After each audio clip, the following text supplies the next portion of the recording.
fellow Americans, welcome and please stay tuned to the APG News channel. Tonight, immigration, extreme vetting. Is it enough? The travel ban. Why is this important? Islamic indoctrination in America's public schools and around the world. Now, what is vetting? Vetting is a background check, a gathering of information on an individual. Why not become more extreme with our vetting system? For I'm told our nation's is the easiest in the world. And why are Americans protesting this vetting process? Although we are a nation of immigrants, the world has become an unsafe place for us to open our borders to everyone. In this documentary, we want to give you the facts we found. I'm speaking to you tonight as an American with no political spin. Some of these facts may be troubling. Let's watch this clip of what President Trump has to say about the issue on immigration. Establishing new vetting measures to keep radical Islamic terrorists out of the United States of America. We don't want them here. We want to ensure that we are not admitting into our country the very threats our soldiers are fighting overseas. We only want to admit those into our country who will support. If you listen to the president without political prejudice, he says we want to make it harder for terrorists to come to the United States. It is true, America has already allowed people from terrorist countries, or as they call it, special interest countries, into the United States.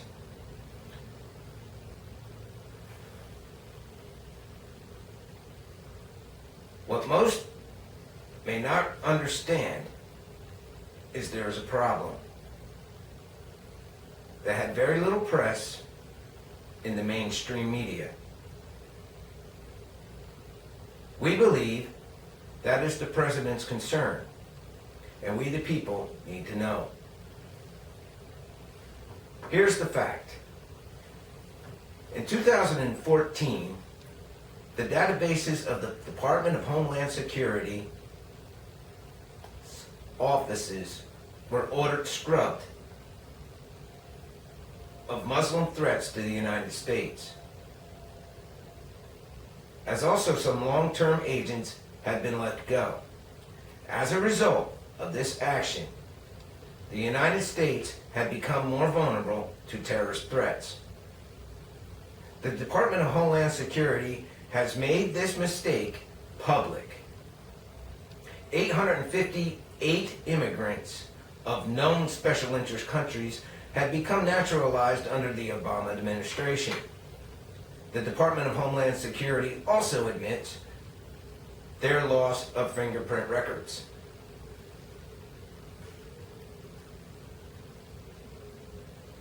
As some who had been nationalized citizens went on to hold high-level jobs, including law enforcement and the airline industry.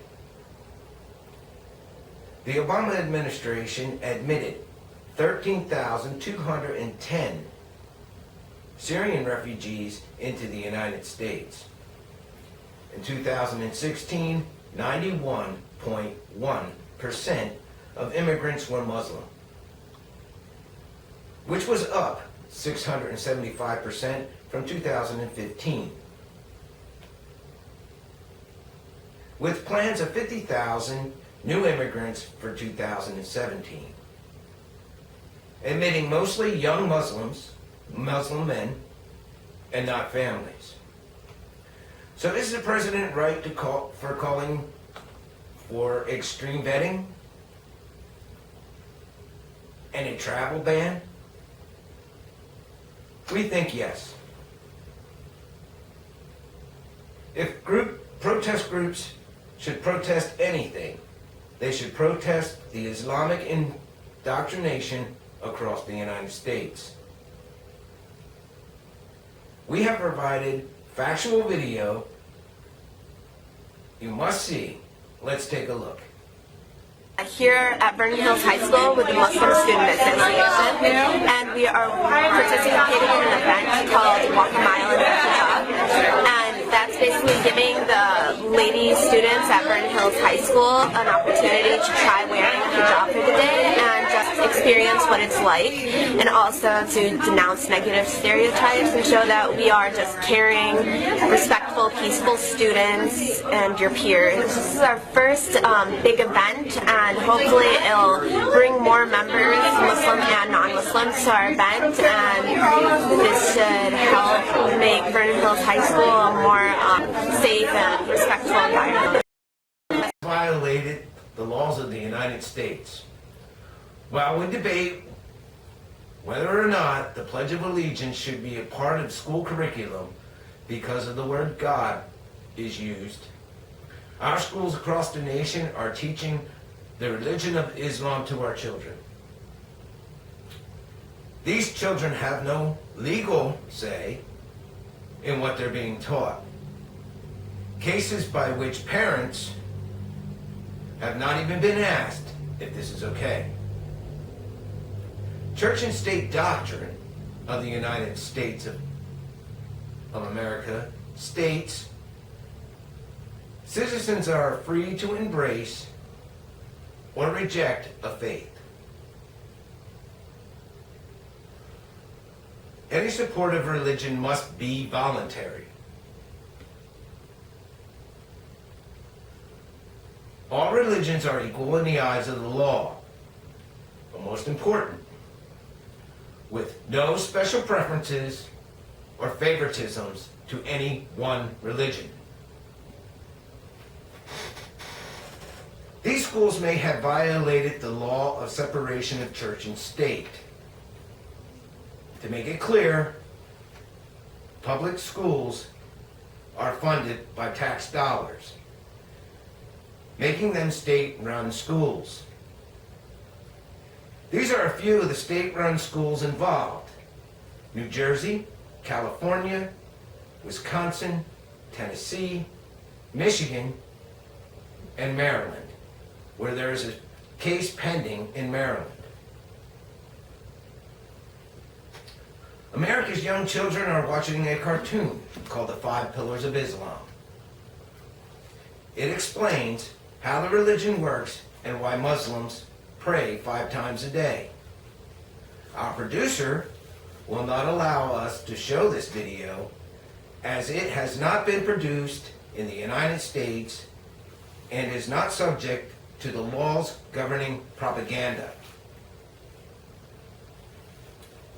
Students are also being taught the Shahada, which is the Islamic creed, which states,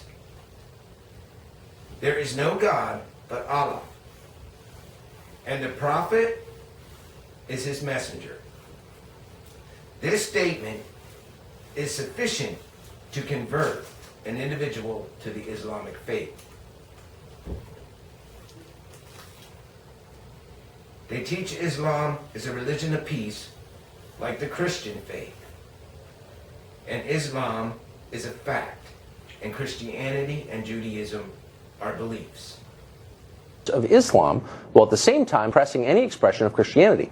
Students in a Chatham Middle School social studies class were shown a cartoon video describing the 5 pillars of Islam, the religion's core. The video included such statements as, quote, "There is no but Allah and Muhammad," and it ends with a non-Muslim accompanying a Muslim friend to a mosque to pray. Well, parents Libby Hilsenrather and Nancy Gayer say the video doesn't just explain Islam, it promotes it, and they join us now. Thanks so much for joining us. So, Libby, describe, if you would, why you think this instruction crosses the line from simply teaching about a religion to promoting it. Well, thanks for having us, Tucker. I think it crosses the line because it teaches one religion and not all others. It's in a world culture and geography course, and no other religion is taught. And to me, that's not education, because in order to educate, you need to teach all. Citizens. So, I mean, Libby, I've seen stories like this before, and they follow a pretty familiar course.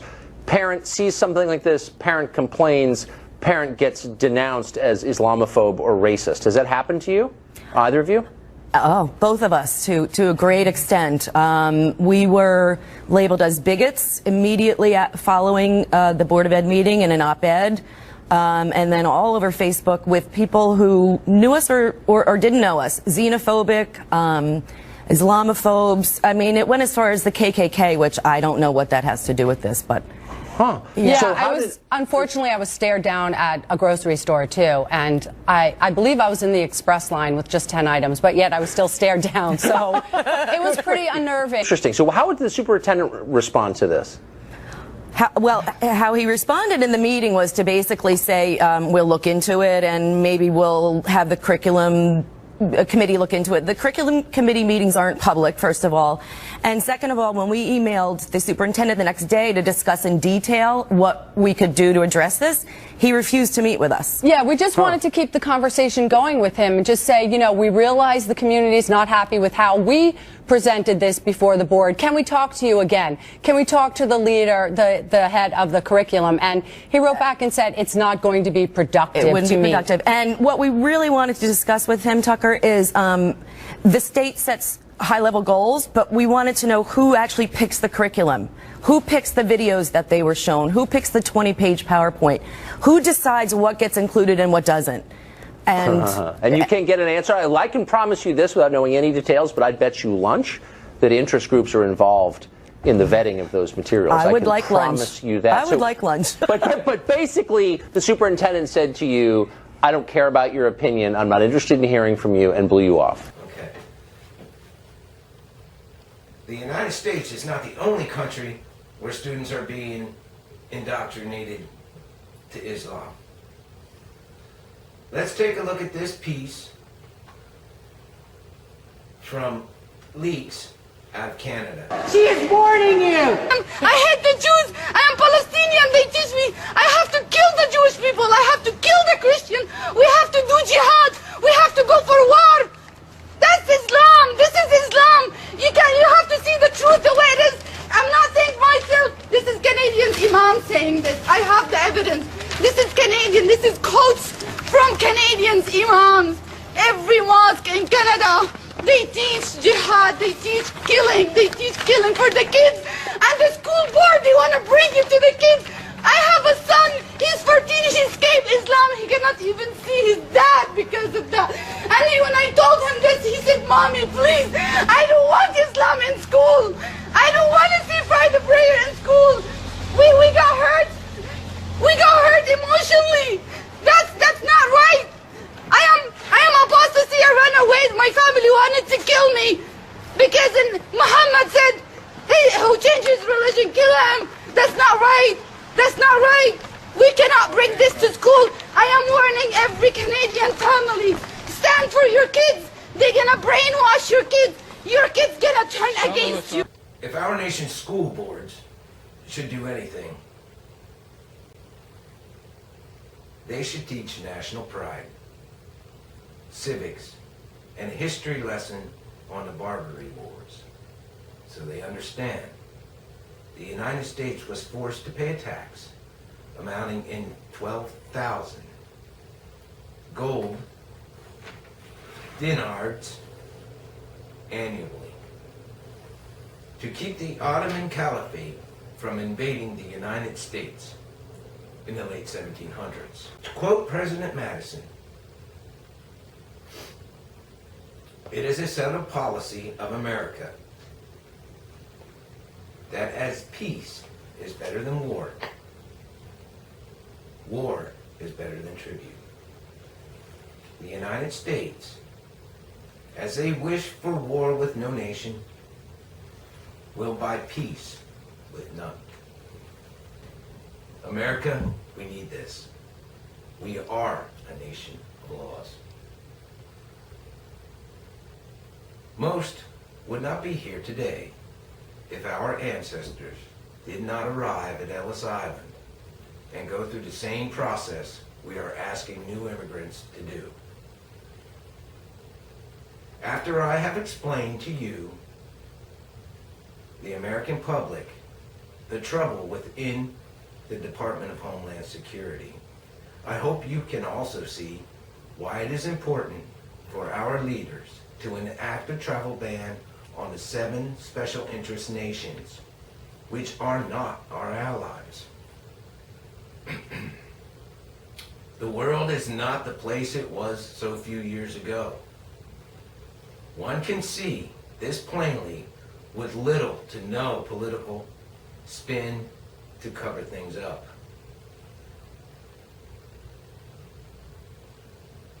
It's not one side or the other. We're all Americans. We are the one nation with moral values that is under assault by many outside forces. Let us not allow these forces to infiltrate our nation.